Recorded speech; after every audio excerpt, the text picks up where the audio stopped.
Welcome to Pettagama Profit Show. Pettagama Profit Show එකේ අද අපිත් එක්ක එකතු වෙන්නේ Sri Lankan owned modern kitchens හදන company එකක්. ඒ තමයි Home of Kitchens. ඔවුන්ගේ විශේෂත්වය තමයි කිසිම අමුද්‍රව්‍යයක් import නොකර modern technology එක use කරගෙන ලංකාවේම modern kitchens නිෂ්පාදනය කිරීමයි. Pettagama Profit Show එකත් එක්ක එකතු වෙන හැම business owner කෙනෙක්ගෙන්ම අපි ප්‍රශ්න කිහිපයක් අහනවා එයාලගේ business එක පිළිබඳව. එහෙනම් අපි අද බලමු Home of Kitchens වෙත අපි යොමු කරන ප්‍රශ්න සහ ඔවුන්ගේ පිළිතුරු මොනවද කියලා.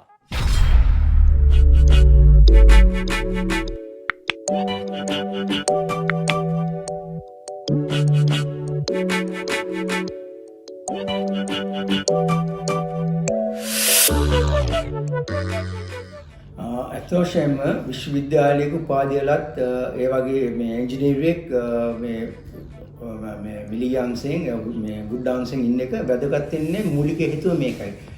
එයා තියරි ප්‍රැක්ටිකල් දෙකම කරපු කෙනෙක්.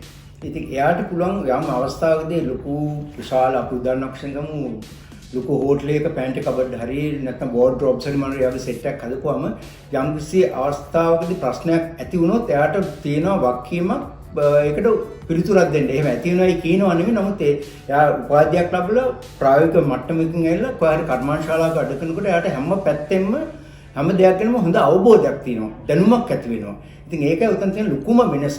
ඉතින් උපාධියෙන් උගන්වන්නේ හැම දෙයක්ම ටෙක්නිකලි ප්‍රොෆෙෂනලි ඒ විදිහට ලස්සනට ඒ වැඩ ටික හරියට කරන්න. උදාහරණයක් වශයෙන් ගත්තොත් නැවක් හදන්න දෙන්නේ මෙරන් ඉංජිනේර කෙනෙකුට. කාර් එකක් හදන්න දෙන්නේ මෙකැනිකල් ඉංජිනේර කෙනෙකුට. වෛද්‍යවරයෙක් වෙන්න දෙන්නේ වෛද්‍ය උපාධියක් තියෙන කෙනෙකුට. ඉතින් ඒ අතරතුරේදී එක එක අය හිටියට නමුත් ඒවා පිළිගැනීමක් නැහැ මේ තාක්ෂණයට. ඒකයි ලොකුම වෙනස. බාස්කෙන්ටත් පුළුවන් මේ අල්මාරියක් හදන්න. ඒ වගේම උපාධියක් ලබාගෙන මොඩර්න් වර්ල්ඩ් එකේ ඉංජිනේර කෙනෙකුටත් පුළුවන් ප්‍රායෝගික දැනුමත් මේ කබඩ් එකක් කරනවා. ඒකේ වෙනස තියෙන්නේ අවුට්ලුක් එකයි, ක්වොලිටි එකයි, ස්ටෑන්ඩඩ් එකයි.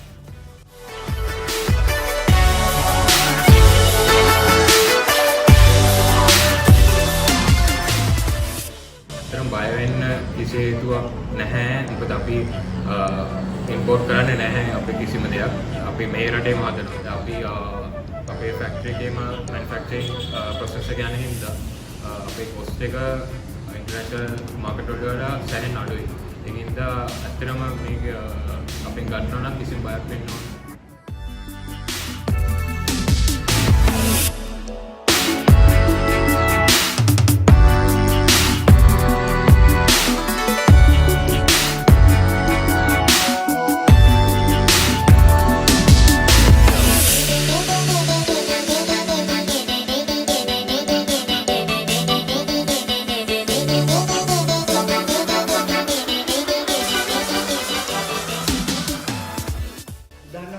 ගත්තොත් අපි වාහනයක් ගරාජ් එකකින් හදාගෙන ගිහිල්ලා ගෙදරට ගිහලා දැම්මට පස්සේ ඒ වාහනේ නැවත පාවිච්චි කරන්න බැරි තත්ත්වයකට මොකක් හරි වුණා නම් අපි කෙලින්ම මෙකැනිකල් ඉංජිනේරව කෝල් කරන්න ඕනේ. නැත්නම් ඒක හදපු ටෙක්නීෂියන් එක. මොකද අපි යාගෙන් ඩිපෙන්ඩ් වෙන්නේ ඒකේ මේ රිපෙයාර් එක කරන්න. අපිට වෙන කෙනෙකුට කියන්න බෑ. ඒ වගේම අපි ප්‍රොඩක්ට් එකක් කරලා පොඩි හරි සුළු පරිමාණයෙන් හරි මහා පරිමාණයෙන් හරි ඩැමේජ් එකක් වුණොත් අපේ රාජකාරිය තමයි අපි අනිවාර්යෙන් පැය 24ක් ඇතුළතදී ඒකට එටෙන්ඩ් වෙනවාම ඒක අපේ කම්පැනි එකේ පොලිසි එකක්. අපි ඒක වොරන්ටි එකක් ගාරන්ටියක් දෙනවාමයි.